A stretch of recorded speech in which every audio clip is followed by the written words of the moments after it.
Welcome to It's All Your Fault on True Story FM, the one and only podcast dedicated to helping you identify and deal with the most damaging humans, people with high conflict personalities. I'm Megan Hunter, and I'm here with my co-host, Bill Eddy. Hi, everybody. And we're the co-founders of the High Conflict Institute in San Diego, California. In today's episode, we're going to talk about paranoid high conflict personalities. But first, we have a few quick reminders. We want to hear from you. Have you dealt with a high conflict situation? Been blamed? Experienced violence or abuse from an HCP? Or maybe you simply dread seeing that person again, but you probably have to tonight at home or tomorrow at work. Send us your questions, and we just might discuss them on the show. You can submit them by clicking the Submit a Question button at our website, highconflictinstitute.com/podcast, emailing us at podcast@highconflictinstitute.com, or dropping us a note on any of our socials. You can find all the show notes and links at highconflictinstitute.com/podcast as well. Make sure you subscribe, rate, and review, and please tell all your friends about us. Telling just one person that you like the show and where they can find it is the best way you can help us out and help more people learn how to address high conflict people. We appreciate you so much, and now on with the show. In this episode, we continue talking about the 5 types of people who can ruin your life. In the previous 3 episodes, we talked about narcissistic, antisocial, and histrionic HCPs, which is an acronym for high conflict people. In this episode, we are talking about paranoid HCPs. This one has always been a little confusing for people because the other 4 types can also appear to have, paranoia. And then other mental health disorders may also experience the same. But paranoid personality disorder is a little different.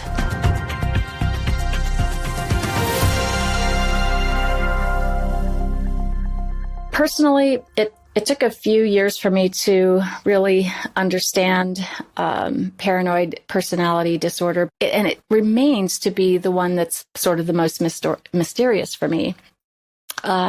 So I guess we'll just dive right in, Bill, and talk about what is paranoid personality disorder and, the paranoid high conflict personality. Yeah, I'm glad you made that distinction because we want to tell people about personality disorders in terms of the ones who have targets of blame. That's the high conflict personalities, or HCPs, as we often say.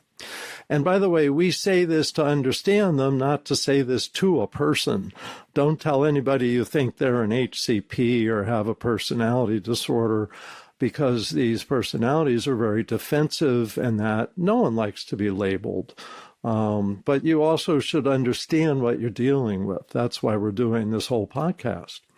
So in terms of HCPs, they have targets of blame. In terms of paranoid personality disorder, they generally are extra suspicious, that they have exaggerated fears. They see things as more threatening than they are. They see things as much more dangerous than most people see things. They may hear things as personal attacks that are unrelated to them. They go, I know you're talking about me and I resent it. And you're not talking about them. And so they often start a conflict that wasn't there because they think there was one there, and they get defensive and counterattack. And often that's the problem with paranoid, is because they think someone's out to get them, they initiate a conflict. And that's really confusing to people because they go, whoa, I wasn't doing that. And now you're attacking me for doing that. They often see conspiracies, like in the workplace, they see, well, my coworkers are conspiring against me. That's why they're whispering. Well, they're whispering because they know how sensitive the paranoid person is, and they don't want to trigger their sensitivity. Or they may say, I'm not progressing in the workplace. I'm not getting promotions because other people want to ruin me, when in fact, it's their own behavior. And so this is the personality that often blames other people for doing what they're doing. In other words, they're creating conflicts that aren't there. And there's some research says that it's paranoid personalities, the personality most likely to sue their employer. So this is one where the workplace runs into trouble.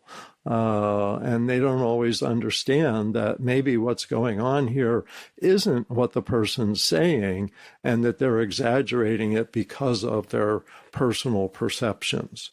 So that's a lot of what that personality is like. It brings to mind someone I knew in the past who would come up with some really bizarre statements like, I know that this particular person doesn't like me because, that I saw them in the aisle at the grocery store, and just the look on their face, I could tell. I could tell she hates me.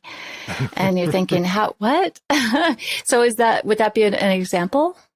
Yeah, that would be. Now, what's interesting is I also have a similar story of waiting in line at a grocery store, and a man punched the woman and knocked a tooth out that was in line behind him because he thought she was talking about him. Wow. Well, he seemed to have schizophrenia. And so schizophrenia often has some paranoid aspects to it. By the way, we rushed her to the dentist and she got her tooth put back in. If you do that within like an hour, you can save the tooth. And wow.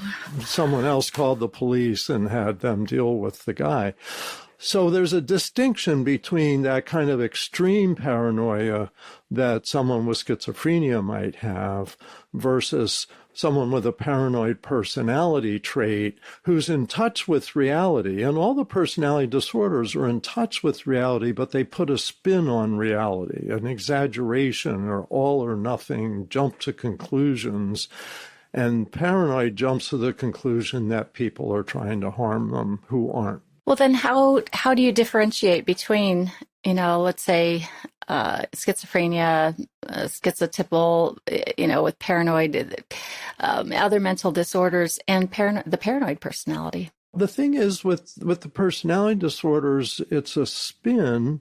Whereas like schizophrenia, people really are out of touch with reality. So they may hear voices that aren't there. They may see delusions that aren't there. And what's interesting is I worked with a lot of people with schizophrenia in a psychiatric hospital for several years. And they really generally aren't hostile to other people. That incident I described is actually quite rare. Generally, people with schizophrenia cause themselves much more trouble than anybody else. And it's sad. And however, schizophrenia, there's medications that have made a huge difference. People are able to work, people are able to have relationships. With personality disorders, we don't have medications for that. It's really more fundamental in how they operate in the world. And hard to change. And often they don't because they don't think they have a problem. Right. You mentioned suspicions, and I think of that combined with accusations. So with the paranoid personality, maybe that's it, is the suspicious personality combined with the accusations. Would that be accurate? Yeah, well, that'd be the HCPs, the paranoid. So maybe half of these 5 personality disorders aren't HCPs. They don't focus on targets of blame, but maybe half are. And the paranoid half that are will sue you for things that didn't happen, will, engage you in public sometimes that, this horrible behavior is happening, and they may be convincing. Again, just like the histrionic personality, the narcissist, the antisocial, they can be very persuasive blamers. It's all your fault, and they convince other people, which can make your life really miserable. That's why we say can ruin your life. But we say can ruin your life. That's not necessarily they're going to ruin your life, but you need to be kind of on notice that there's a possibility here. What are the stats on paranoid personality disorder? Well, that big National Institutes of Health study from the early 2000s put it around 4.4% of adults in the U.S. population. So that's a little higher than, say, antisocial or histrionic, but not as much as borderline and narcissists. So, and it's a little more female than male, but not much different. They're within a 60-40 range. So you'll see men like this, you'll see women like this. I was just thinking about some of the other types that we've talked about, like, for example, the antisocial personality. You hear the term antisocial and think, oh, they're going to present to you with anger and hostility and maybe some terrorizing behaviors, but really they present with charm in the beginning. Not every time, but sometimes. In thinking about the paranoid personality, it doesn't seem like someone who would be suspicious is going to present with charm at first. So do they? And I guess if not, what do they present with? First of all, some have overlap with the other personalities. So I think of a family court case I had where the man was identified as having paranoid traits in a psychological evaluation about the child, about parenting, but he also seemed to have antisocial traits. So he was very charming when he found his soon-to-be wife and married her, but then the charm went away and the fears and paranoias took over, and he became abusive with her. Now, that's not necessarily a frequent paranoid trait, but this person overlapped with an antisocial personality, which often is abusive. Interesting. We talked about the 5 types having fear-driven personalities, or as I like to call it, a fear-wired operating system. What is the fear that drives the paranoid personality, the HCP? Well, they really do believe in their fears. And so they think that people are going to betray them, that they can't trust people, especially in close relationships. And so that makes them, in many ways, quite lonely, because the people that are around them get scared away from them because of their own behavior. If they are in an ongoing relationship, it's often a tense one because they keep thinking, well, I know you're sleeping around on me, or I know you're trying to get me fired from my job. So they often lead high-stress lives and can be quite unhappy in their view of the world. We talked about in previous episodes what the experience is like for the person in a relationship with someone, whether it's at work or at home.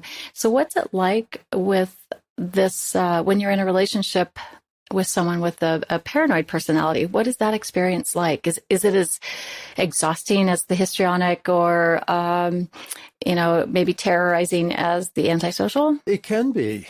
And again, all of these, there's a real range of severe to less severe, but it's often a walking on eggshells experience, that what they find is, they're being tracked. Maybe they're being, there may be surveillance cameras that you don't know about because they're so suspicious. They can say, where were you at 10:03 and where were you at 10:45? And then who were you with at 11:15? And that can get really stifling and can really become abusive, even though it may not be physical. Would, it kind of brings to mind the stalker. Would you have, when you talked about it, would they want to know where you are at 10:15 and where were you at 10:30? And would this be the stalker type? Could be.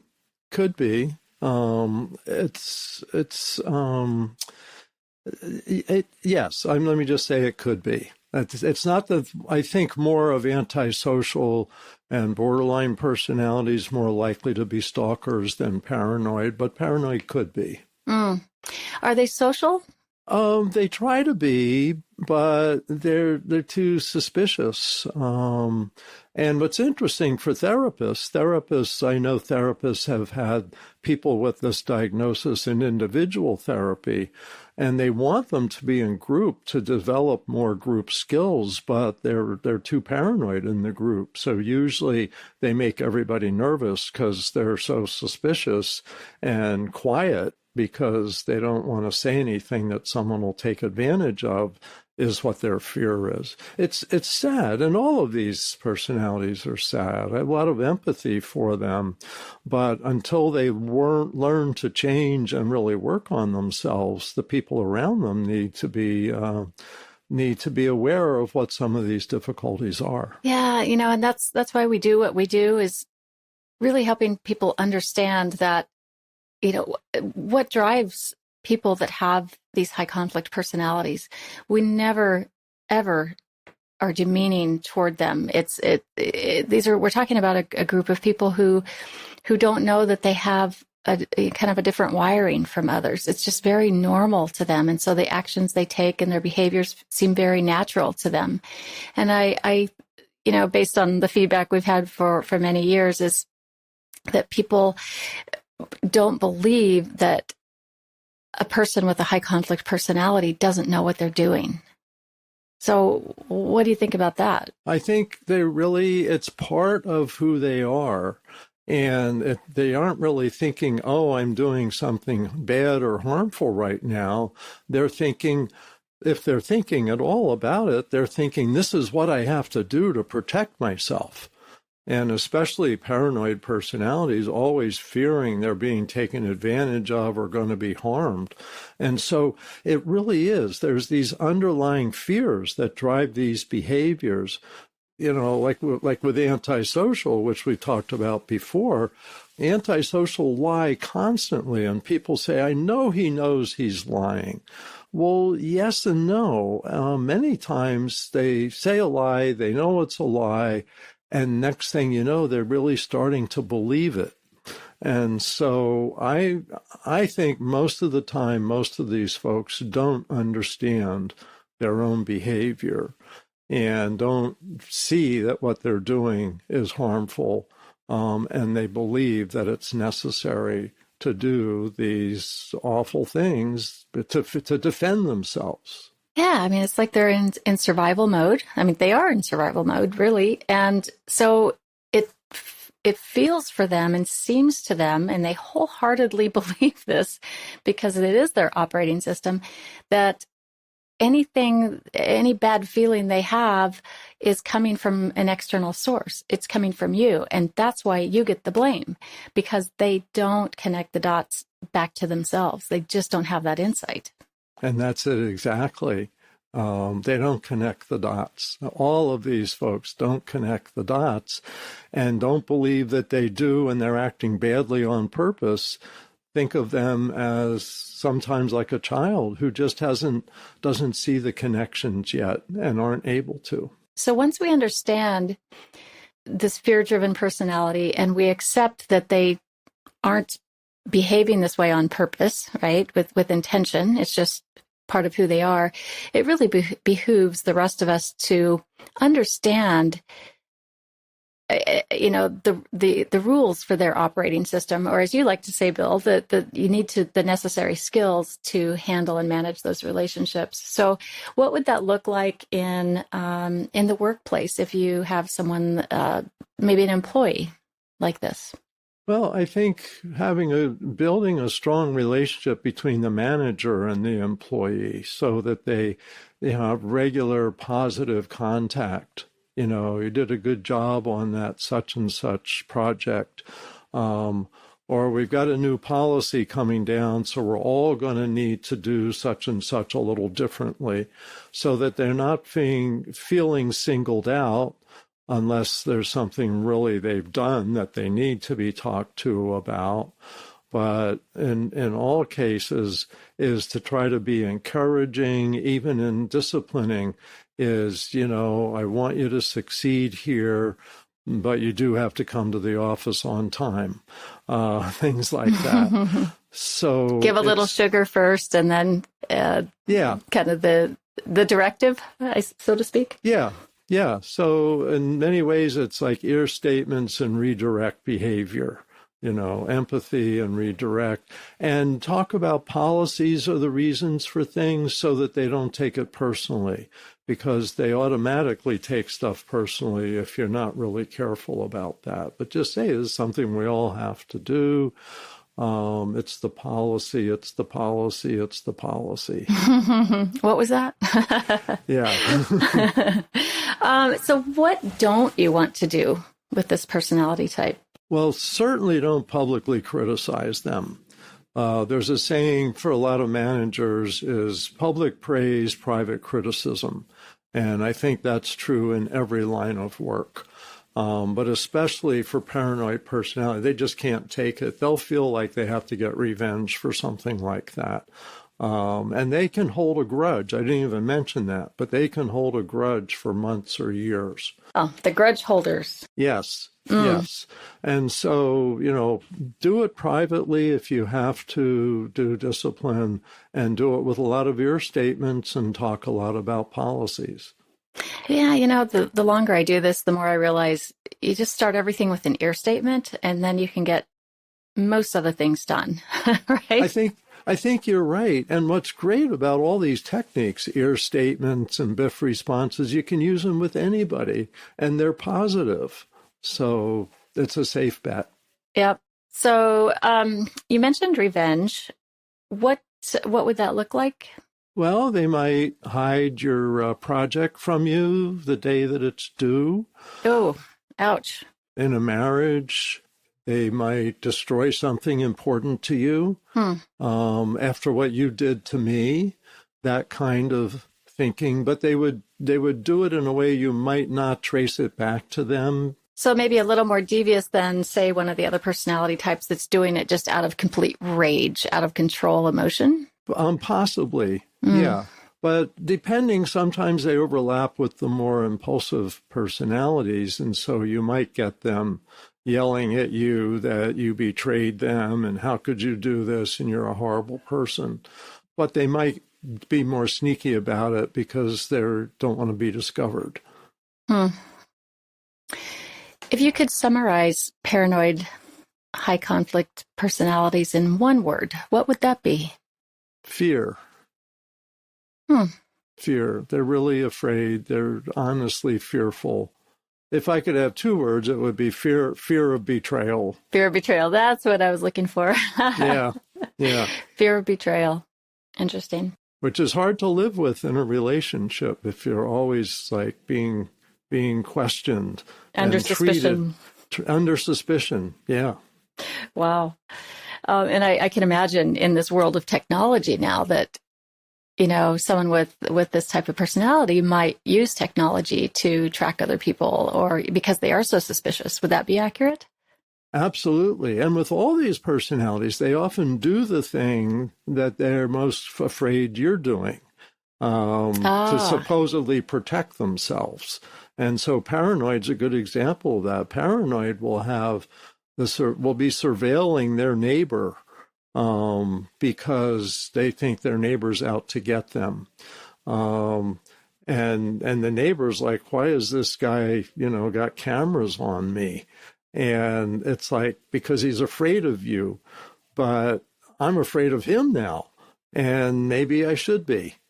So that's the irony. Paranoid people could become dangerous because they think you're dangerous. Do they draw other people into these conflicts, into their suspicions? Yes, they can. And a group of people with a shared paranoia can be very persuasive that there's some incredible danger that doesn't exist, but these people may share it. I think of like Jonestown, the cult that went to I forget what country in South America somewhere, wasn't it? Or yeah, Ghana, I think, or Guyana, one of those. One either Africa or South America. Right? Yes, somewhere south. And Jim Jones was, I believe, antisocial, but also paranoid. And he convinced everybody to take, Drink the poison Kool-Aid. laced Kool-Aid. Exactly. It really was Kool-Aid. And that 900 people died because of his paranoia. And he convinced some of them to share the paranoia, and the ones who didn't agree ended up getting killed. So it can be a very dangerous thing. And that's, fortunately it's not as common, but the fear can drive dangerous behavior. And I guess that's the thing people need to understand. What tips do you have for dealing with someone like this in your life?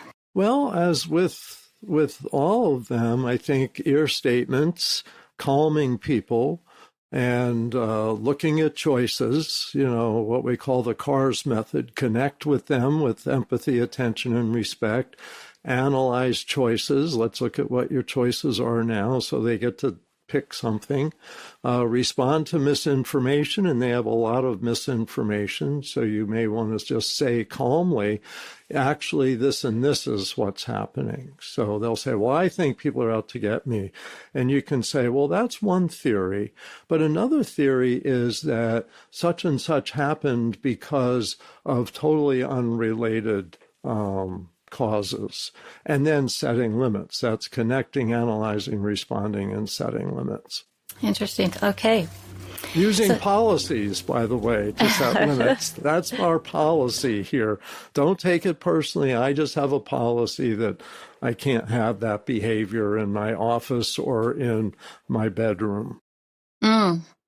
Interesting. Yeah, in the workplace, most organizations have policies that they can refer to, and that's such a good idea for dealing with any kind of high conflict situation and high conflict person.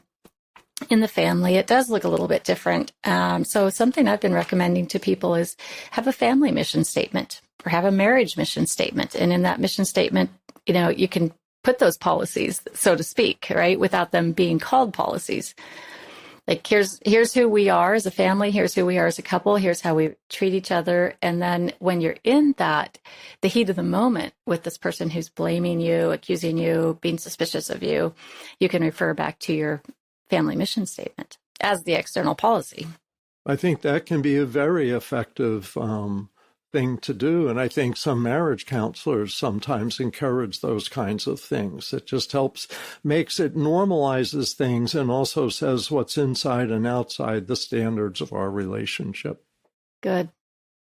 So if the light bulb just went on for you about this personality type and you think someone in your life may, have a paranoid personality or, high conflict personality, it's important to avoid telling them that you think they have this, or that they have high conflict personality, or they're paranoid. They won't react well, right, Bill?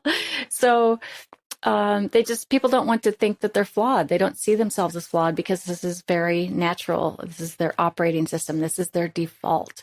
So, and they don't connect the dots back to their own behaviors. So keep it to yourself. Get educated and learn the necessary skills like Bill was talking about, the CARS method, to learn how to manage your relationship with them.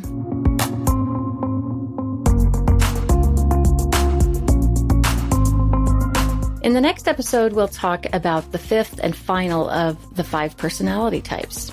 It'll be on borderline high conflict people. You won't want to miss it. It will probably be a little bit longer than this episode. And for now, be sure to look in the show notes for links to all of our books and on-demand courses, books like It's All Your Fault, It's All Your Fault at Work, which is particularly beneficial and a lot of insights into high conflict people at work. Of course, the Biff series and Calming Upset People with Ear. These are just really good resources. In the meantime, be sure to tell all your friends about this podcast. And we wish you all the best in your relationships. It's All Your Fault is a production of True Story FM. Engineering by Andy Nelson. Music by Wolf Samuels, John Coggins, and Ziv Moran. Find the show notes, and transcripts at truestory.fm or highconflictinstitute.com/podcast. If your podcast app allows ratings and reviews, please consider doing that for our show.